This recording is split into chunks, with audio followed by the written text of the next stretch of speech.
Eu quero começar esse nosso encontro, essa nossa interação de hoje, fazendo um pedido a todos os nossos maravilhosos espectadores, leitores também do Portal do Holanda, e pessoas que me dão o privilégio da companhia todos os dias a partir das 2h da tarde. Primeiro, eu quero pedir a você que, de uma maneira muito especial, se for possível, você preste muita atenção para o conteúdo desta abordagem de hoje com um dos maiores especialistas do Brasil sobre a temática da nossa conversa. Nós vamos falar hoje sobre o HIV/AIDS, o vírus do HIV. E eu tenho aqui muita gratidão em estar recebendo pela primeira vez. Acabei de conhecê-lo, mas a sua personalidade, os seus predicados pessoais, baseado na simpatia, na gentileza e principalmente na expertise que ele desenvolve, chegaram a mim bem antes desse momento aqui que acabou de acontecer, eu conhecê-lo dentro do nosso estúdio. Muito bem.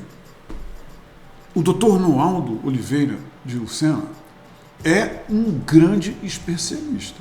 Ele tem toda a propriedade, ele tem todo o embasamento, ele tem todas as faculdades para fazer essa abordagem e compartilhar com você, querido espectador, informações que podem evitar momentos muito difíceis na sua vida.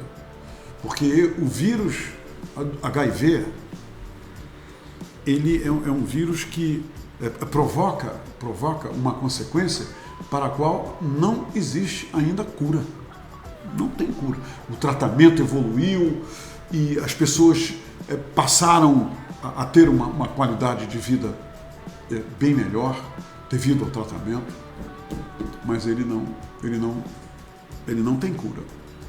E eu acredito ainda, e eu sei que o Dr. Noaldo, que é um especialista que desenvolve a sua expertise num dos maiores centros de excelência na região norte do Brasil, que é o Hospital Fundação Tropical de Medicina, ele com certeza pode levar para você informações que podem evitar o mal ou podem fazer com que você se torne uma das pessoas em Manaus que possa evitar o crescimento dessa tragédia humana que está se multiplicando na nossa cidade. Será que eu estou exagerando? Será que eu estou falando algo que é para assustar vocês? Nós vamos saber disso a partir de agora. Se eu estou aqui para realmente compartilhar a verdade com vocês ou assustar vocês.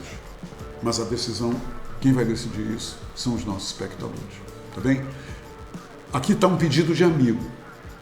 Preste atenção no que esse profissional, no que esse médico, que tem uma bagagem de experiência muito grande, ele não precisa ler a bula. Nós precisamos. E isso faz dele a grande importância do assunto que vai ser tratado. O Dr. Noaldo Oliveira de Lucena está aqui à nossa disposição para abrir os nossos olhos e nos dar o conselho que é aquele conselho que define o ditado popular: quem avisa amigo é. Ele é nosso amigo. Dr. Noaldo, seja muito bem-vindo e eu espero não ter dito nada que contrarie os seus conhecimentos e a sua expertise. Em absoluto. Primeiro, Humberto, eu gostaria muito de agradecer e dizer para esse lugar piegas, para esse lugar comum, o quanto eu, de fato, estou lisonjeado de ter sido convidado para esse bate-papo. Na verdade, espectadores e telespectadores e ouvintes do Portal do Holanda, a vontade que eu tinha de conhecer este senhor, este nobre senhor, era muito, muito grande de conhecer pessoalmente. Já acompanho a história dele há muitos anos. É um cara que tem um ícone, essa é a palavra que define bem. um ícone da inteligência brasileira e da inteligência nórdica. Eu venho de um lugar onde a gente geralmente é chamado de flagelado das secas, e vocês são chamados índios do norte. Eu acho que no meio disso tem tanta coisa para a gente misturar e fazer bem feito. Tem tanta gente querendo acertar e só precisa de uma única coisa, de chance, porque vontade, sabe, Humberto, tem muita gente que aqui tem. Isso é bonito, isso é bom, isso é gostoso. Quando você falou da importância desse assunto, nos últimos anos a gente vem esquecendo muito. E o brasileiro, não é para uma pessoa do tamanho do seu conhecimento e do tamanho da sua inteligência, que eu vou dizer que tem uma memória extremamente curta. A gente, infelizmente, é um povo que tem uma memória curta, que esquece muito rapidamente. A gente pode passear por diversas coisas, só para ilustrar o que a gente está falando, veja-se o Covid. No primeiro ano todo mundo queria a vacina não existia, aí todo mundo era culpado, tinha que aparecer, e aí inventaram uma porção de coisas, porque eu acho que ciência e política não se misturam. Cada um nos seus quadrados, com as interfaces que esses quadrados podem fazer. Então a gente percebe claramente, então aí as estatísticas, eu não sou bom de estatísticas, hein? Mas as estatísticas mostram que em 2001 houve uma procura grande pelas vacinas. A gente viu isso diminuir em 22 e agora em 23 praticamente não existe. Chamou minha atenção profundamente a semana passada, eu fiz vários plantões no feriado e me dei conta que todas as crianças que atendi não tinham a vacina e os seus acompanhantes respectivos ou tinham uma dose ou tinham duas. Isso significa eu estar vacinado? Não, não significa. E a gente precisa lembrar que vírus, que é uma coisa que eu gosto muito, o vírus da Covid ele é extremamente mutante e ele é um RNA vírus. E todo RNA vírus tem uma coisa chamada, uma enzima que faz ele se multiplicar, chamada transcriptase reversa, e que quando ela faz essa multiplicação, ela, em geral, a cada 10 cópias erra uma. Se a gente for levar a possibilidade em consideração matemática, vocês que aí são bons de matemática, calculem isso, porque eu não sou, de que todas as mutações podem ser produzidas num único dia, a gente tem que perceber o tamanho de risco que nós estamos correndo. Então, às vezes, a gente também fica naquele balanço, né, de que a gente quer acusar, a gente sempre precisa de estar encontrando os culpados, quando muitas das vezes os culpados somos nós mesmos. Eu gosto sempre de lembrar, eu gosto muito de parafrasear certas coisas que eu falo e de ilustrá-las. Quando a gente aponta um dedo, a gente tem que lembrar, lugar comum também, que tem três apontando pra gente. Então, antes da gente julgar o próximo, vamos compreender bem o que de fato está acontecendo. Lindamente. Cada um tem sua história, cada um tem uma história a contar. Doutor Noaldo, me diga uma coisa. As últimas notícias que eu li, né, e mesmo no preparo para essa entrevista, eu li algumas publicações que me assustaram. Quer dizer, me assustaram devido aos números. Nós não estamos aqui para falar de números, mas nós estamos aqui para confirmar, através do senhor, o seguinte. Como um médico clínico geral, um médico que pratica todo dia a medicina lá no Hospital Tropical de Manaus. A situação hoje que envolve a contaminação pelo vírus da AIDS em Manaus, o vírus HIV, ela lhe preocupa? É uma situação que o senhor acha que precisa ser mais divulgada, alertando as pessoas que está todo mundo com a guarda, pelo que o senhor acabou de dizer, todo mundo baixou a guarda. É esse o quadro hoje?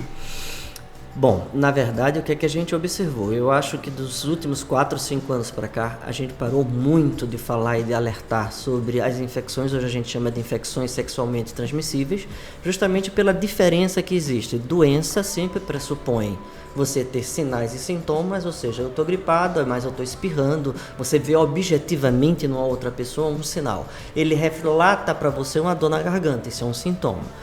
Qual é o problema das infecções? Você contrai e elas não te dizem absolutamente nenhum sinal e sintoma.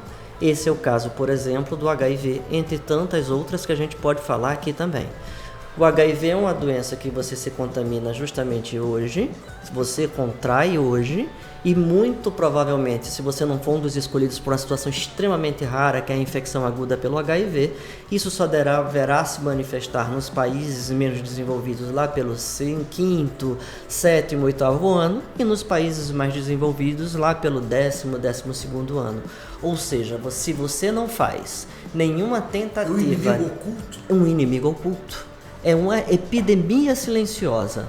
E hoje a gente vive, paralelamente ao HIV, outras epidemias silenciosas que também precisam ser chamadas a atenção, como a epidemia de sífilis. Há 5 anos atrás, por exemplo, a cada 10 exames, presta atenção, Berto, nesse dado que é um dado que assusta, a cada 10 exames que eu fazia, aproximadamente 8 davam negativos. Hoje é exatamente o contrário. A cada 10 que eu faço, 2 dão negativos. De uma doença igualmente problemática, sim, de uma doença igualmente perigosa e de uma doença igualmente letal. Se a gente for falar de outras doenças, como por exemplo a hepatite B é considerada doença sexualmente transmissível, uma infecção sexualmente transmissível. E qual é a grande nossa preocupação? Ao redor do Equador a gente tem uma coisa que se chama cinturão de hepatites, e a gente vive justamente nesse cinturão, nesse grande caldeirão de coisas que é a Amazônia, que tem uma quantidade gigantesca, inclusive, de prováveis agentes ainda desconhecidos, mas que tem uma hepatite chamada hepatite B, aonde a sua incidência e soroprevalência gira em torno de 12 a 14%, que é uma das mais altas do mundo. Detalhe, hepatite B é imunoprevenível. O que é que significa imunoprevenível, afinal, doutor? Sem palavras complicadas, para não complicar minha mente? Beleza, vamos já explicar. São as doenças que você pode prevenir através justamente de vacinação gratuita. Eu fiz as 3 doses da vacina da hepatite B, eu estou vacinado? Não tenho certeza. A efetividade da vacina da hepatite B é extremamente alta, gira em torno de 97%, 98%. Mas quando a gente pensa, e aí vocês matemáticos pensem melhor do que eu, quando a gente pensa num contingente epidemiológico de pessoas, num contingente muito grande de pessoas, 2 a 3% pode ser uma quantidade substancial. Se a gente leva 2 a 3% de 13 milhões e pouco aproximado de pessoas que existem aqui na nossa região e no nosso estado, é absolutamente importante que você saiba se você é vacinado ou não para hepatite B, porque é uma doença a menos que você tem a preocupação de ter. Totalmente prevenível.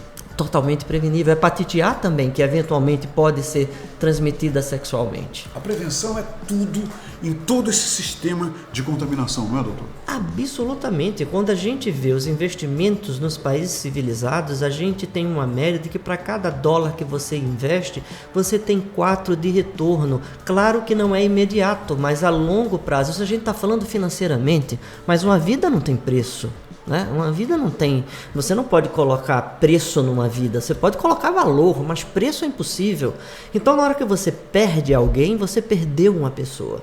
Então é importante que a gente lembre que é fundamental que os cuidados que eu possa ter, hoje a gente tem falado muito numa coisa chamada de mandala de prevenção.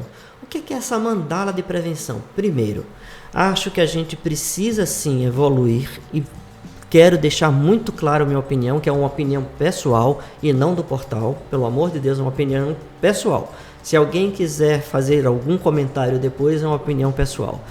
Os países civilizados do mundo, inclusive eu tive a sorte de morar num deles, tiveram e têm o privilégio de falar sobre sexualidade, obviamente dentro daquela linguagem que uma criança pode entender, mas, sobretudo, aí é uma pergunta que eu lhe faço. Quando você entrou na adolescência, quando seus pais perceberam que você estava entrando na adolescência, porventura, alguém lhe chamou e conversou com você sobre sexo, sobre prevenção? Então, o Brasil vive uma dupla moral o tempo todo, sabe, Humberto, que me incomoda muito. É uma coisa que eu digo que eu vou fazer, ou que eu faço, que acontece aqui no mundo, que para mim é o inverso, né?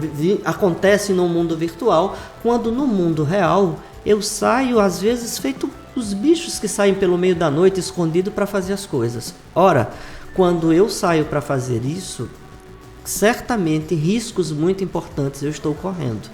Quando a gente está falando dessa prevenção, é importante que, à medida que a criança, que o pré-adolescente, que o adolescente começa a entrar e aquela ebulição de hormônios é absolutamente compreensível, todos nós já passamos por isso, é importante que ele saiba, porque o sexo vai existir, quer o pai e a mãe queira, quer não queira.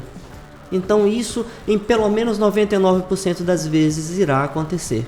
Então, para mim, é extremamente importante que você chegue nesse momento, sabendo os riscos e como você se previne desses riscos. Tem uma coisa que o senhor acabou de falar e que eu gostaria de comentar em cima, que é o seguinte.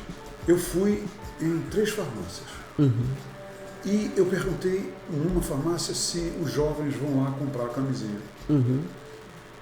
E a resposta foi, olha, os adultos vêm, alguns adultos vêm comprar. Mas não, na cabeça da vendedora, pelo menos aquela com a qual eu falei, não há registro que os jovens estão indo lá comprar camisinha, etc, etc. Outra coisa que eu percebi, poucas camisinhas na farmácia. E, finalmente, a pergunta para o senhor, baseada nessas minhas ações. O único método mais garantido, mais eficaz contra o vírus da AIDS continua sendo a camisinha, doutor? Não. Ele, na verdade, faz parte daquilo que eu estava começando a comentar, que é a mandala de prevenção. Não existe nenhum método que seja 100% eficaz. Ele tem uma eficácia de barreira extremamente importante, mas hoje a gente tem nessa mandala várias coisas. Uma delas, por exemplo, é quando você chega num serviço de saúde e você se identifica como uma população minoritária, ainda hoje existe um total despreparo das pessoas que estão lá para receber. Se você os profissionais que estão atendendo ainda precisam melhorar e muito, para entender, primeira coisa, a orientação sexual não é a mesma coisa de opção. Opção em português, eu tive um pai que era quase padre, então é uma língua que razoavelmente eu domino. Pressupõe a possibilidade de escolha. Então, quando você tem uma orientação sexual, quer seja homossexual, quer seja bissexual, quer seja transexualidade, isso é algo que você praticamente nasce com isso. Sim. E não existe como você transformar.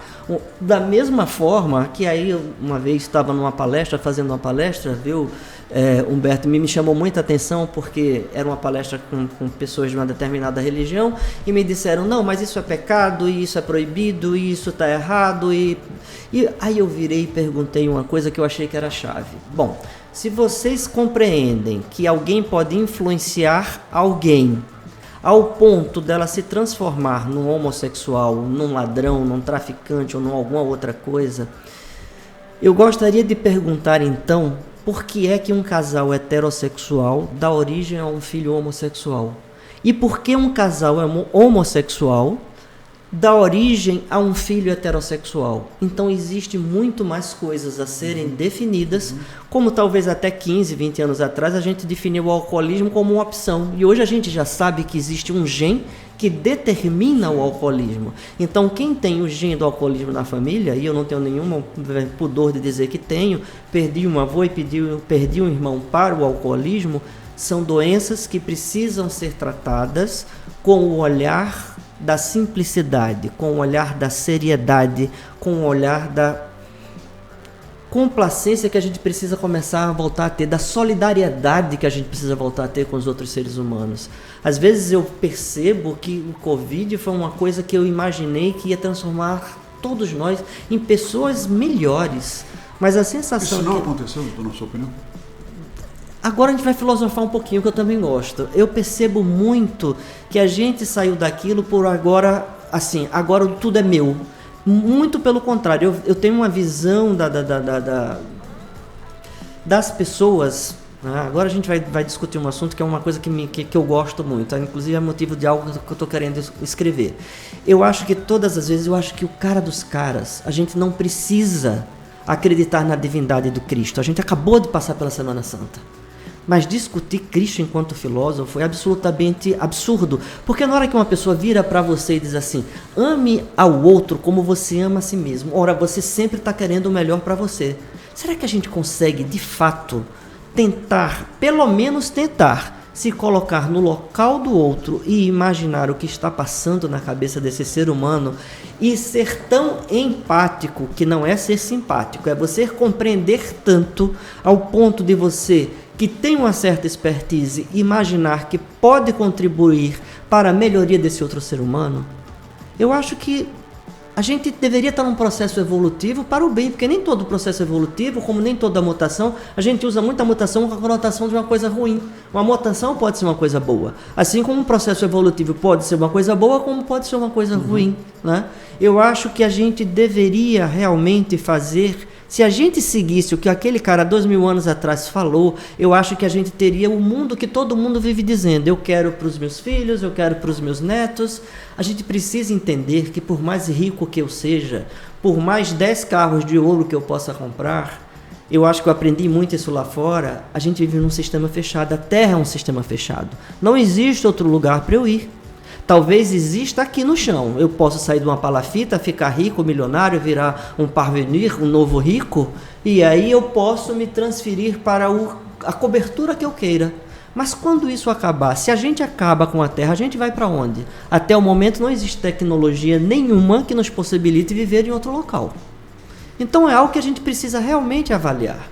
E quando a gente fala de doenças e de infecções sexualmente transmissíveis, voltando para o nosso assunto, eu acredito que essa mandala que é proposta é extremamente interessante, porque ela já começa em como eu sou recebido enquanto usuário desse SUS.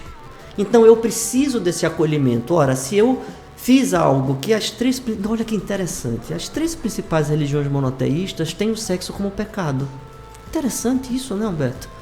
É muito interessante. E justamente as 3 principais, tudo começa no pecado. Então você já parte, você já vem de uma cultura que te diz o tempo todo: sexo é uma coisa que é pecado, sexo é uma coisa que está errada.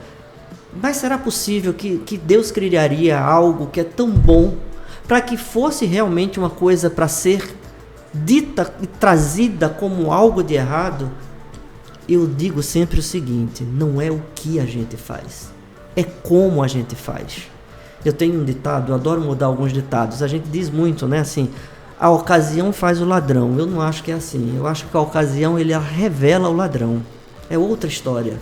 Tem que existir a semente. Por isso que ele tinha umas parábolas interessantes. Para o senhor, o ladrão nasce feito, né? Doutor, me diga uma coisa. O senhor se assusta hoje, lá no Hospital Tropical, com o número de diagnósticos confirmados de HIV durante, por exemplo, a semana? E tem lhe assustado? Tem, não só do HIV, mas vamos falar especificamente do HIV, talvez, Humberto, depois a gente espalha um pouquinho mais. Sim. O que é que a gente tem percebido? A gente tem uma juventude que as pessoas querem dizer que, assim, a juventude não viu o Freddie Mercury, a juventude não viu o Cazuza, e por isso que são pessoas que estão muito mais livres e que se relacionam muito mais livremente sexualmente. Tem pessoas hoje que têm falado muito sobre a fluidez sexual, que você pode transitar livremente entre os gêneros. Até aí tudo bem, isso é um problema pessoal de cada um. Agora, a gente precisa proteger esse jovem para que ele entenda que não é a quantidade nem o tipo de sexo que ele pratica, e sim como ele pratica. Então a gente tem algumas coisas. Hoje a gente já chama de preservativo externo e interno, né? A camisinha é o preservativo externo e preservativo interno é a camisinha feminina, que é uma proteção de barreira. E que não pegou, né? E não pegou por quê? Porque foi uma coisa de cima para baixo. A gente queria determinar como as pessoas iriam se relacionar sexualmente. Você conhece alguma mulher que usa a camisinha feminina? Francamente. Sendo bem franco, não. Alguém já olhou aquilo? Eu já olhei. Eu posso dizer uma coisa no ar? Eu acho aquilo altamente... Não, por favor. Eu pessoalmente acho altamente... Porque viraram até essa, vamos erotizar camisinha, vamos erotizar isso. Acho não sei nem dizer a palavra. Eu acho tão pouco erótico você parar um clima de amor e de desejo e de tesão para você pegar... Você está dizendo que é broxante, é isso? Exato, era essa palavra que eu queria usar e eu não sabia se era permitido. Eu acho profundamente broxante você pegar aquele troço que você dobra todo, parece um bombom velho que você acabou de mastigar. Gente, Você tem que fazer algo, que é o que a gente tem proposto ultimamente, que se adeque à sua prática sexual. Se você se sente bem usando preservativo, ótimo. A gente sabe que a utilização, por exemplo, da medicação e você ter a carga viral indetectável significa ser intransmissível, é outro fator que soma. Fazer um ambulatório, que a gente é o pioneiro no estado, de PEP e de PrEP, que é a profilaxia pós-exposição, ou seja, eu tenho uma exposição de risco, e aí eu tenho até 72 horas, o ideal é que isso seja feito até 4 horas, mas eu tenho até 72 horas para fazer uma investigação detalhada e fazer a prevenção que eu devo e necessito fazer. Tem um outro chamado PrEP, que justamente é a profilaxia pré-exposição, que é aquela que eu faço a utilização antes de me expor ao risco. Isso pode ser feito sob demanda, que eu acho que no Brasil, com o temperamento latino, é algo difícil de pegar. E por quê? Porque sob demanda, aí eu vivi muito tempo num lugar que as pessoas anotavam: vou ter relação sexual quinta-feira, eu tenho um tempo livre quinta-feira à noite. Vamos nos encontrar quinta-feira à noite? É mesmo? Culturalmente isso funcionava para eles. Mas para o brasileiro eu acho isso um pouco complicado. Isso talvez fique para os casais assumidamente monogâmicos, e que se aí você viaja, a gente precisa lembrar, que eu acho que é um outro detalhe importante, que a gente faz uso de remédios, e remédios são drogas lícitas, mas são drogas, e portanto com efeitos colaterais. Por isso você precisa fazer o acompanhamento, tanto de PEP quanto da PrEP. Uma outra coisa que a gente pode ressaltar... O tratamento do vírus, da AIDS, ele não tem prazo de validade não, né, doutor? Depois que a pessoa é contaminada? Não. Depois ele que contínuo, depois que eu contraio o vírus HIV, depois que eu sou uma pessoa vivendo com o vírus HIV, eu preciso absolutamente fazer uso contínuo de medicamentos. O teste e a brincadeira de parar medicamento para depois voltar traz para nós, inclusive eu sou um dos médicos de referência em genotipagem, que é aquele médico que faz uma avaliação da gravidade da resistência que o seu vírus já alcançou, e isso diminui muito a possibilidade terapêutica. A gente tem quase não conseguido acompanhar par e passo o desenvolvimento de resistências ao vírus, justamente porque a gente não tem falado da necessidade do uso, e é uma coisa engraçada. A gente sabe que todo doente crônico ele é meio complicado. O diabético não quer fazer uso do tratamento, o hipertenso também não quer. Mas eu vou já dar uma dica bem importante para vocês. Eu venho de uma família de hipertensos graves. Dos 3 irmãos da minha avó, inclusive ela, todos morreram ou de infarto ou de AVC, que é o famoso derrame. A minha mãe teve um pequeno AVC faz uns 5 anos. Eu agora, com quase 200 anos, bem próximo de Matusalém, comecei a ficar hipertenso leve. Mas porque fiz o trabalho de prevenção e o dever de casa para que eu chegasse aqui agora precisando do mínimo de droga possível para me manter bem. Então, a gente precisa ter hábitos, a gente necessita urgente de falar de hábitos e de vida mais saudável. Num país em especial como o nosso, que a gente vive o problema da conta para pagar, do aluguel que venceu, do boleto que chegou. Essas são as coisas com as quais a gente não pode, vamos dizer, de certa forma, ser contra ou ter controle sobre. Mas aquelas coisas que eu posso controlar, como por exemplo a minha alimentação, a minha atividade física, tentar dormir o número de horas que para mim é uma coisa boa, isso é absolutamente necessário ser feito. O senhor acha que ainda tem, aliás, existem pessoas que ainda estão morrendo pela contaminação do HIV, e ainda existem grupos de risco em relação a esse mal? A gente não fala mais na palavra grupo de risco, porque ela foi considerada extremamente estigmatizante. A gente fala por populações vulneráveis. E a gente tem sim essa população vulnerável. E talvez esse seja o tema do livro que eu tenho pensado muito em escrever. Por que é que a população mais vulnerável justamente são os adolescentes, as pessoas mais jovens, entre 15 e 35 anos de idade, as prostitutas... As pessoas que trabalhadoras de sexo, usuários de drogas, quer sejam injetáveis, lícitas ou ilícitas. No topo da lista você está colocando os jovens, né? Os jovens e os homens que fazem sexo com homens. Que a gente tem uma diferença de homens que fazem sexo com homens para gays. Quando a gente fala de homens que fazem sexo com homens, são homens que fazem sexo com homens, mas não se identificam como gays. Quem se identifica como gay tem uma conotação diferente. Entendi. Assim como homens casados, por exemplo. Por exemplo. Homens que são casados, mas que transam com gays. Sim. E pasme, agora sim tem uma revelação bombástica para fazer. As minhas pacientes travestis têm uma diferença entre travesti, a travesti não é o travesti, é a travesti, e a transexualidade. A transexualidade é algo que você não tem a identidade de gênero, você nasce fisicamente como homem, mas a sua identidade de gênero é feminina, você se sente uma mulher ou vice-versa. Então, isso é algo que precisa ser melhor compreendido e mais levado a sério. A gente chama de cisgênero as pessoas que têm a identidade de gênero com o seu sexo genital. Então a gente chama de cisgênero. E a gente chama de transgênero justamente as pessoas que não têm essa identificação. Olha que o que eu vou falar agora é uma coisa bem interessante, porque eu posso ser uma pessoa transexual, homossexual. Eu tenho no meu Instagram seguidores que são interessantes do ponto de vista de fazer isso ser bem compreendido. Era um homem transexual que virou uma mulher, portanto uma mulher transexual, e uma mulher que era homem e virou homem. Então, quando você fala, olha que engraçado, quando a gente falava da possibilidade de um homem engravidar há 20 anos atrás, a gente achava uma ideia estapafúrdia. Hoje, com o transexualismo, a gente pode ver homens que eram de identidade sexual masculina, mas tinha um corpo feminino, gerar o filho para o casal. Parece uma coisa bem complicada e complexa, não é? Mas não é. Basta a gente ver o diferente com naturalidade.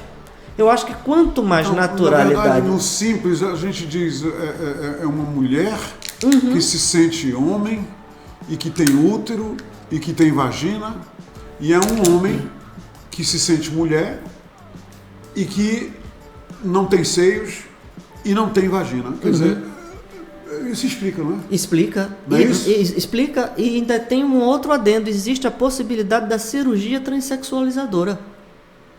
Mas nesse assunto eu vou lhe trazer outra vez aqui para falar sobre porque nós estamos enveredando aí por tantas informações. Pois é, são muitas informações, realmente são. Eu gostaria muito de lhe pedir uma coisa, doutor. É o seguinte, nós chegamos à conclusão da nossa entrevista, muito interessante. O senhor falou coisas, revelações aí incríveis. Qual é o maior conselho que o senhor tem para tanta gente que está lhe vendo agora? Essa é a magia dessa comunicação de estúdio. Aqui a gente não está vendo ninguém, mas tem milhares de pessoas nos vendo. O que conselho o senhor daria agora, começando para os jovens, doutor? Para os jovens que estão no topo da sua lista de pessoas vulneráveis, quer dizer, de população vulnerável para a contaminação pelo vírus da AIDS. Agora, olhando bem nos olhos de vocês, o que era que eu faria se eu fosse bastante jovem? A gente faz uma brincadeira, há um tempo atrás, né, a gente que tem um pouco mais de idade, de exames pré-nupciais. Então é o seguinte, começa a tua relação sexual usando um preservativo de barreira, pelo menos, ou usando PrEP. Preservativo de barreira é a camisinha. É a camisinha, tanto a interna como a externa, ou fazendo PrEP. Se isso evolui, porque hoje a gente tem uma... Eu como trabalho com muito jovem, eu conheço todo o linguajar. É o fica, é o pega, é isso, aquilo. Mas se o fica, o pega, que vira fica, e o fica vira namorado, ou vira alguma coisa mais séria, lembrem-se. O fica transa? Sim, claro. Transa, né? Transa sim. E o que é que tem de mais interessante nisso? É que quando você começa a se envolver emocionalmente, é claro que a primeira coisa que nos chama a atenção, geralmente, é a aparência da pessoa. Mas como já dizia a sábia Fernanda Montenegro, 15 minutos depois, se for só uma carinha bonita e você for uma pessoa que tem um mínimo de inteligência, você vai querer algo que preencha muito mais. Mesmo porque, Sabe, Humberto, tem uma coisa que me chama sempre a atenção na vida. No final de tudo, lá no final, se a gente chegar junto, não vai ter mais sexo.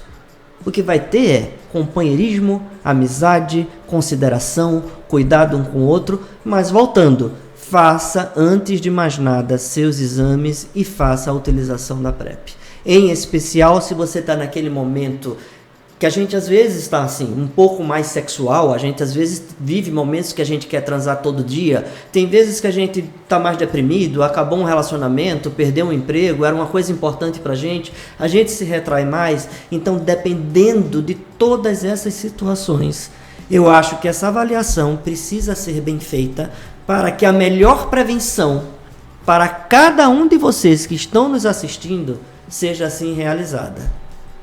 Eu acho que esse é o segredo. Doutor Ronaldo, que bacana que você veio, que bacana conversar com você e muito obrigado por compartilhar com a gente os resultados e o fruto de todos esses seus conhecimentos. Se as pessoas quiserem ir lá no Hospital Tropical, lhe visitar, conversar com o senhor, dizer, eu estou desconfiado aqui de alguma coisa, eles serão bem recebidos? Serão muito bem recebidos, obviamente. Muito bem. A equipe que trabalha comigo é uma equipe que eu tento preparar o melhor possível. É claro que o hospital tem mais de 600 funcionários. Sim.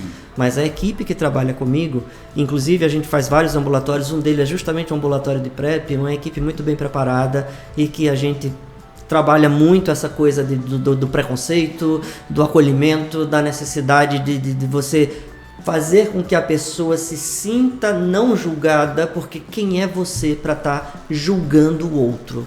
Claro. Então não é essa a posição do profissional de saúde. A posição do profissional de saúde é dar o melhor aconselhamento e o melhor tratamento para o caso específico.